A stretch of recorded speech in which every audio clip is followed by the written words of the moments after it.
அந்த கோவத்துலதான் என் தங்கச்சியும் அவனை அடிச்சா. ஆனா அன்பு என் தங்கச்சி ரம்யா அடிச்சத பாசமா தான் நினைச்சான். அன்பு அப்படி பேசுறதுக்கு அப்புறம் தான் என் தங்கச்சி கல்யாணமும் பண்ணிக்கிட்டா.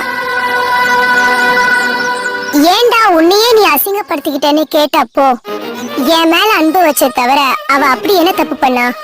அவளுக்கு என்ன பிடிச்சிருந்துச்சு, லவ் பண்ணா. அது தப்பா? உன் தங்கச்சியோட வாழ்க்கை நல்லா இருக்கணும்னு தானே ஒரு அண்ணன் நினைப்பான். என் மேல இருக்க அன்பை விட எனக்கு அவ வாழ்க்கை நல்லா இருக்கணும், அதுவே எனக்கு சந்தோஷம்னு சொன்னான்.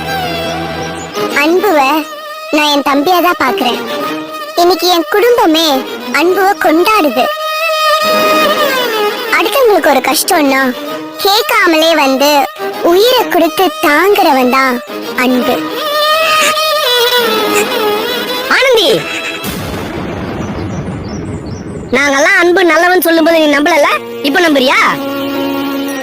அன்னைக்கு பாண்டி விளையாடி கருணாகரன் நீ மாட்டிக்கிட்டப்போ உன்னை காப்பாத்தணுன்றதுக்காக பெல் அடிச்சு மகேஷ் சார வர வச்சுதான் அவன் தான். நீ பாண்டி விளையாடி கருணாகரன் நீ மாட்டிக்கிட்டப்போ உன்னை காப்பாத்தணுன்றதுக்காக பெல் அடிச்சு நீ அவன் மேல வெறுப்ப காட்டினப்பெல்லாம் எல்லார் மேலயும் எப்படி அக்கறையா இருந்தானோ அதே